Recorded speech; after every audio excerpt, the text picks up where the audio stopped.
So you've obviously had the chance to look back at the film from the first Mississippi State game where they like shot 1,000,000% and all that. So how much of it is making adjustments versus sticking to what Mississippi State's season-long numbers say they should be offensively? Yeah, I definitely, I definitely think that there's adjustments to be made from that game. They shot a great percentage against us. They didn't really have a ton of offensive rebounds, which has kind of been the strong suit of that team. And probably a lot of it was because they made a lot of shots. I think it was a sign of more of our individual defense. Some of our pick and roll coverages have to be better, and then just our individual post defense. I think that's going to be key for us too. Trying to defend Tulu Smith, who's a load down there. Has really soft hands, has a knack for getting offensive rebounds and putbacks, but he's a threat just in his individual matchup. But the guard play with Molnar, Stewart, and now Smith, who's emerged. We're definitely going to have our handful, making sure that we try to stay in front of them and keep them out of the paint. I had a question about Jordan Wright. He shot like 15% from three last year, and he's playing well now. How was his confidence at that point last season, and how have you seen him, work to improve so much since?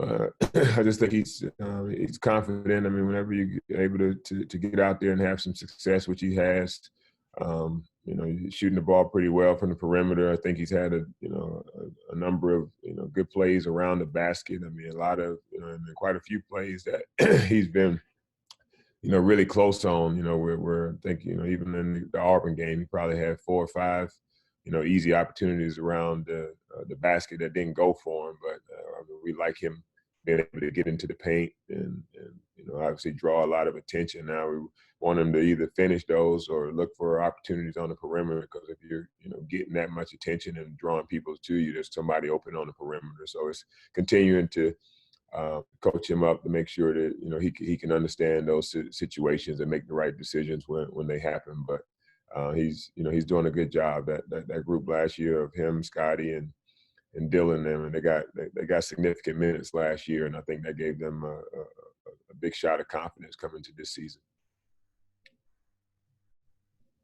Thanks, Robbie. Justin, go ahead. Hey, Coach. Clevon Brown started his first game in a couple weeks on Tuesday against Auburn. Came away with 5 blocks. What kind of led to that decision to insert him in the starting lineup, and how active did you see him in that game?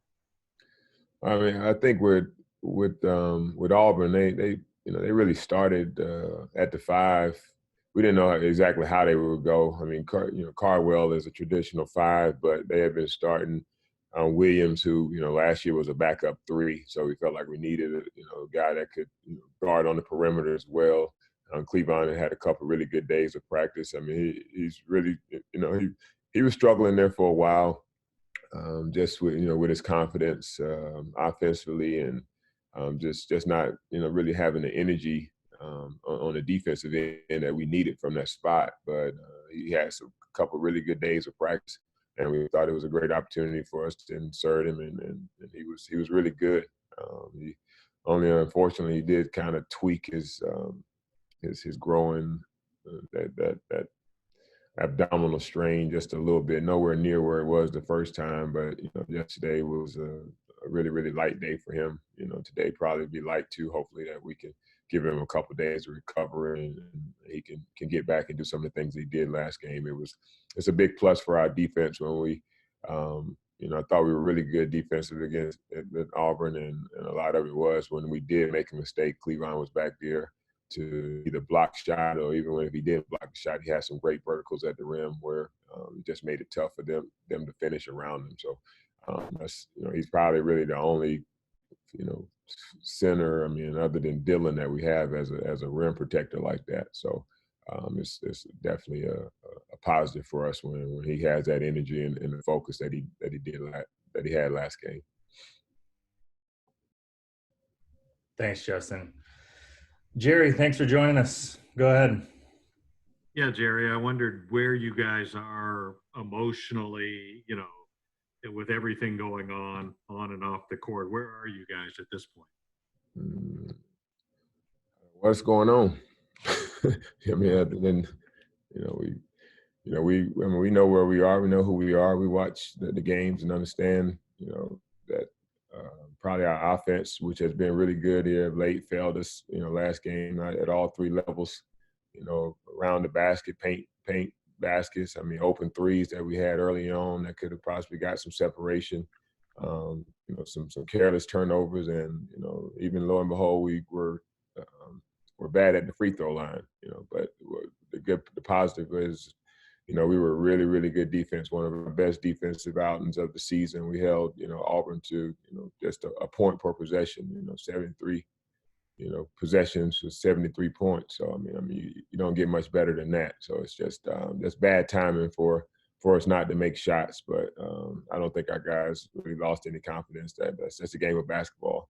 You're going to have nights where the ball doesn't go in the hole the way that you want to. But if we continue to bring the defensive effort that we did, we'll be fine. I mean, I don't think our guys, they know everybody's having a tough season as far as all of the COVID issues and stopping and starting and those things. But I don't get that vibe from our guys. They still upbeat. They still enjoy each other. I mean, they really like being in the gym because that's otherwise they're in isolation a lot of times at home. So I mean, like even I remember a couple of days ago, and it was a really light day, where we just watched some film, and everybody was still hanging around the gym. I was like, we might as well practice if y'all gonna hang around the gym. And Dylan was like, man, this is the only time that we can really get together to congregate, and spend some time with each other, because they're, the protocols have them kind of, being in isolation, otherwise. So they're enjoying each other. Obviously, they would love to get some wins to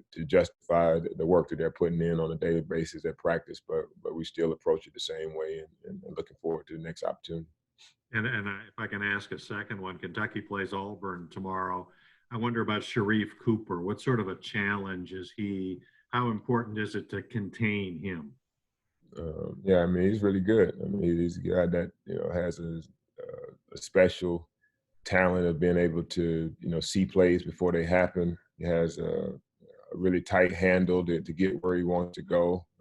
Has a knack of finishing around the rim. He's not I don't think he's the best outside shooter that he could become, but he is not broken in any means. He has the ability and has made big shots for him.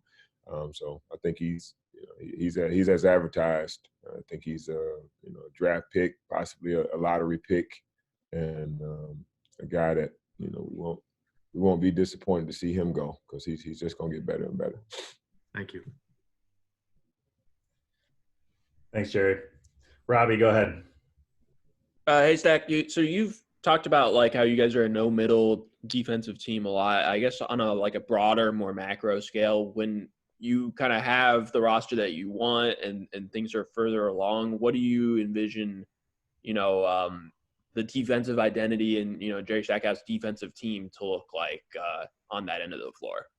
Well, I think we evolved. I mean, because of some of these quick guards and trying to maybe stay out of rotation, we have changed a little bit to a little bit more of a, just kind of, protection away from the ball too, making sure that we're in the gaps, and it's been pretty good for us. So it's like, we adjust sometimes to our personnel. I think a lot of that, when you got length and you got rim protection and those type of things, that's when you can kind of force, one way and be ready to rotate and do different things. But when you, when you're not as athletic as, in some areas, that it does help to show bodies and making sure that we, not in so many rotations. So we've tweaked some things from that standpoint, and making sure that guys not relaxing whenever my guy gives up the ball. It's still a great opportunity for you to still get back into play and try to show some support. And that was really good for us in the Auburn game, where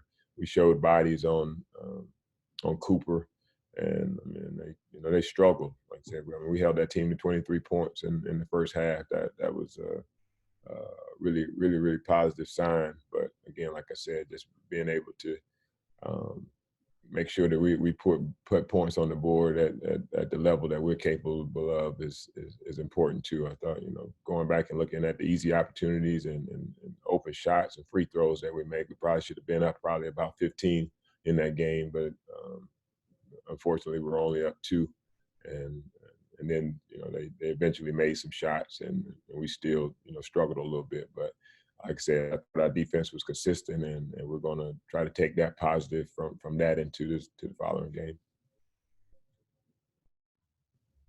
Thanks, Robbie. Bo, you got one more good one for us? Take us home. Yeah. Hey, Coach.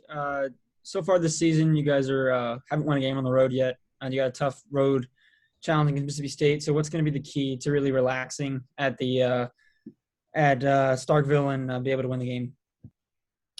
Well, again, it's just following the game plan. Again, it's make and miss league. We got to be able to make shots. We got to be able to score the basketball ourselves.